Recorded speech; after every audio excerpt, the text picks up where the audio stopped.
আসসালামু আলাইকুম ওয়া রাহমাতুল্লাহি ওয়া বারাকাতুহু। ওয়ালাইকুম আসসালাম ওয়া আলহামদুলিল্লাহ আলহামদুলিল্লাহি ওয়াহদা ওয়াসসালাতু ওয়াসসালামু আলা রাসূলিল্লাহি ওয়া আলা আলিহি ওয়া সাহবিহি ওয়া বারিক ওয়াসাল্লাম। সমস্ত প্রশংসা আল্লাহ সুবহানাহু ওয়া তাআলার জন্য, যিনি আমাদেরকে প্রতি জুমার ন্যায় আজকেও সালাতুল আসর আদায় করার পরে একটি দ্বীনি মজলিস সৃষ্টি করে দিয়েছেন। এর জন্য বলি আলহামদুলিল্লাহ। দরুদ ও সালাত ও সালাম বর্ষিত হোক মানবতার মুক্তিদূত জনাবে মুহাম্মদ সাল্লাল্লাহু আলাইহি সাল্লামের উপর এবং তার পরিবার পরিজন সঙ্গী সাথী সাহাবা আজমিনের উপর, সকলে বলি সাল্লাল্লাহু আলাইহি সাল্লাম।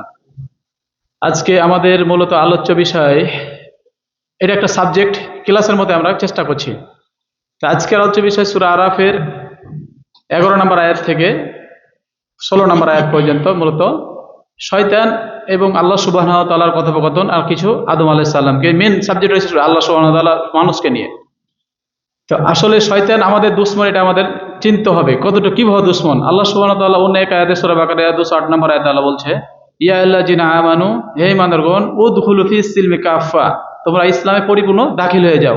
ওয়ালা তাত্তাবিউ খুতুওয়াতুশ শাইতান, আর তোমরা শয়তানের পদাঙ্ক অনুসরণ করো না, শয়তানের পাহটায় পা দিও না। ইন্নাহু লাকুম আদুউম মুবিন, নিশ্চয় শয়তান তোমাদের প্রকাশ্য দুশমন। যেহেতু শয়তান আমাদের প্রকাশ্য দুশমন, আমরা দুশমনদের বিরুদ্ধে যুদ্ধ করার, লড়াই করার জন্য কতটুকু প্রস্তুতি নিয়ে রাখছি, এটা আমাদের মূল বিষয়। আমি ওদিকে যাচ্ছি না, যেহেতু আলোচনা বিষয়টা ভিন্ন। তো আল্লাহ সুবহানাহু ওয়া তাআলা কিভাবে দুশমন হলো, আমাদের মানুষ জাতি কিভাবে দুশমন, মূলত আমরা এর মধ্যে কোনো কিছু জানতাম না। আল্লাহ সুবহানাহু ওয়া তাআলা কাকে শ্রেষ্ঠতা দেবে কার উপর, এটা আল্লাহ সুবহানাহু ওয়া তাআলা একমাত্র এখতিয়ার, আমাদের কারো নয়। আমরা যদি মাতাব্বরি করি স্রষ্টার উপর সৃষ্টি হয়ে, তাহলে অবশ্যই সেটা একটা শব্দ বললো সেটা অহংকার হয়ে যাবে। আমরা জানি রাসূল সাল্লাল্লাহু আলাইহি ওয়াসাল্লামের সূরা আনফালের একটা সূরাত আছে এরকম, যে যদি তোমরা আল্লাহ রাসূল চাইতে একটু কণ্ঠ উঁচু হয়, তাহলে তোমাদের ঈমান আল্লাহ সুবহানাহু ওয়া তাআলা নষ্ট করে দিবেন, আমল নষ্ট করে দিবেন। তো আমরা যেহেতু আল্লাহ রাসূল সাল্লাল্লাহু আলাইহি ওয়াসাল্লামের সামনে উঁচু স্বরে কথা বলতে পারি না, সেখানে আল্লাহ সুবহানাহু ওয়া তাআলার সাথে তিনি কি করছে, তর্কে জড়াচ্ছে। আল্লাহ সুবহানাহু ওয়া তাআলা বলছে মানুষদের ব্যাপারে, ওয়ালাকাদ খালাকনাকুম সুম্মা সাওয়ারনাকুম সুম্মা কুলনা লিল মালাইকাতি ইসজুদু লিআদম, আর আমি তোমাদেরকে সৃষ্টি করেছি, অতঃপর সুন্দর অবয়ব একটি আকৃতি দিয়েছি। আকৃতি দেওয়ার পর লিল মালাইকাতি, যখন ফেরেশতাদেরকে বলা হলো মালাইকাতি ইসজুদু লিআদম, তোমরা আদমকে সিজদা করো, তখন কি হলো, ফাসাজাদু, সবাই সিজদা করো, ইল্লা ইবলিসা, ইবলিস ব্যতীত সবাই সিজদা করলো। ইল্লা ইবলিসা লাম ইয়াকুম মিনাস সাজিদিন, তিনি সিজদাকারীদের অন্তর্ভুক্ত হলো না। মূলত এটা তখন না, এটা অনেক পূর্বে আল্লাহ সুবহানাহু ওয়া তাআলা যখন আদম আলাইহিস সালামকে সৃষ্টি করেছেন, সেই মুহূর্তেই যখন আল্লাহ সুবহানাহু ওয়া তাআলা, আমরা জানি যে এখানে তারপরে আছে যে 3 থেকে সৃষ্টি করা হয়েছে মানুষকে, কাঁচা মাটি দিয়ে। তো সুখানাতে দেওয়া হয়েছিল, তখন ইবলিস এক সমাতে, তাফসির আসছে ইবলিস কোন এক সমাতে ওখানে যাচ্ছিল, যা দেখছে বলছে, তোমাকে যেহেতু নতুনভাবে সৃষ্টি করেছে, যদি আমার উপর তোমাকে প্রাধান্য দেয়, আমি তোমাকে মান্য করব না, আর যদি তোমাকে তোমার উপর আমাকে প্রাধান্য দেয়, তাহলে তোমাকে আমি ধ্বংস করে দেব। চিন্তা করেছি তার মেন্টালিটি কিরকম ছিল। প্রথমত আল্লাহ সুবহানাহু ওয়া তাআলা যদি এখতিয়ার দেয় তার উপরে, তাহলে তাকে কিন্তু মান্য করবে না, আর তাছাড়া তাকে পাওয়ার দিয়ে তাকে ধ্বংস করে দিবে।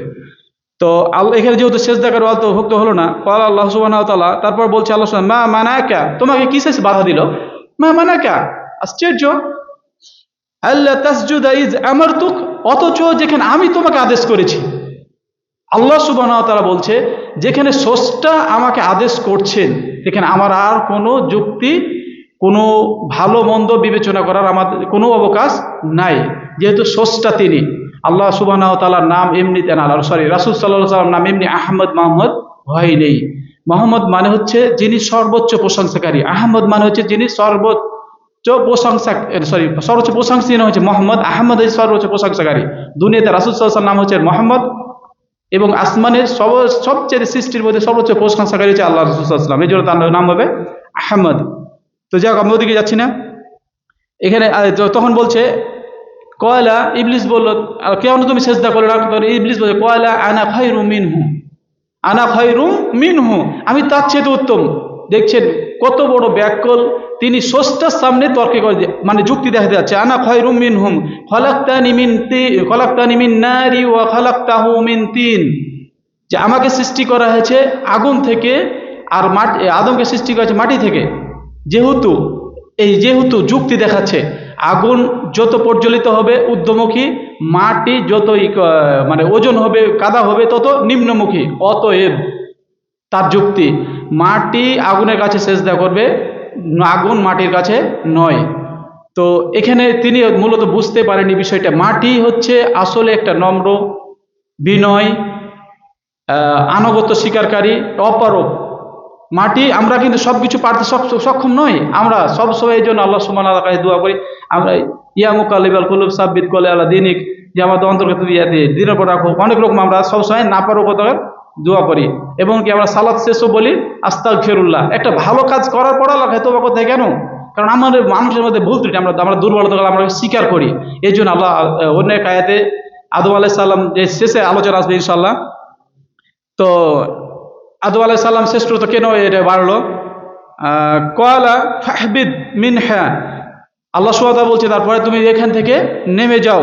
ফামা ইয়াকুনু লাকা আন তাকাব্বারা, যে তুমি এখানে অহংকার করবে আমার সামনে, ফিহা, এর মধ্যে, এটা কখনো মেনে নেওয়া যাবে না। ফাখরুজ ইন্নাকা মিনাল সাগিরিন, ফাখরুজ, অতএব তুমি এখান থেকে বের হয়ে যাও। ইন্নাকা মিনাস সাগিরিন, তুমি একজন ওয়াদমদের অন্তর্ভুক্ত, তুমি নাদান, তুমি অজ্ঞ, মূর্খ। এখান থেকে ইবলিস মূলত এখানে অজ্ঞতা তার মধ্যে প্রকাশ পেয়েছে। আমি অনেক আলোচনা করার ইচ্ছা ছিল, যাই হোক আমি সংক্ষিপ্ত আর দুটো আয়াত তেলাওয়াত করছিল, যে আমাদের দুশ্মনী করার জন্য এখানে ইবলিস যখন হেরে গেল, তখন আল্লাহ সুবহানাহু ওয়া তাআলা বলছে ক্বালা আনজুরনি ইলা ইয়াউমি ইউআসুন, হে আল্লাহ, অন্য জায়গায় রব বলেছে অন্য আয়াতে, যে আমাকে কিয়ামত পর্যন্ত অবকাশ দিন। ইউআসুন মানে হচ্ছে পুনরুদ্ধার হবে, যেদিন কিয়ামত দিন সবকে জীবিত করা হবে আবার। ক্বালা, আল্লাহ সুবহানাহু ওয়া তাআলা বললেন ইন্নাকা মিনাল মুনজারিন, যাও তোমাকে অবকাশ দেওয়া হলো। আমাদের পিছনে, আমি লাস্ট যেটা শুরুতে বলেছি, আমাদের দুশ্মন হচ্ছে ইবলিস। লাস্টে আল্লাহ সুবহানাহু ওয়া তাআলা এখানে ইবলিসকে অবকাশ দিয়ে দিলেন, আমাদের পিছে লাগা থাকার জন্য, সব সময় দুশ্মনী করার জন্য। যেহেতু আমাদের দুশ্মন প্রকাশ্যে আল্লাহ সুবহানাহু ওয়া তাআলা বলেছে, এবং আমাদের সাথেও অন্য এক আয়াতে আছে যে যাও তোমরা সবাই নেমে যাও। শুধু আদম হাওয়া না, ইবলিসও তখন নেমে দুনিয়াতে বের হয়েছে। তো আমরা এই আলোচনা থেকে এখান থেকে কিছু আমরা আমাদের যে আদবের বৈশিষ্ট্য, আদম আলাইহিস সালামে আমরা সন্তান হিসাবে সেগুলো মানার চেষ্টা করব। আমাদের মধ্যে অহংকার যেন না আসে, আমরা যেটুকু জানি সেটুক আমাদের মধ্যে থাকবে, নিজের মধ্যে থাকবে, যেন প্রকাশ না পায়। সুবহানাকা আল্লাহুম্মা ওয়া বিহামদিকা আশহাদু আল্লা ইলাহা ইল্লা আনতা আস্তাগফিরুকা ওয়া আতুবু ইলাইক। আসসালামু আলাইকুম ওয়া রাহমাতুল্লাহ।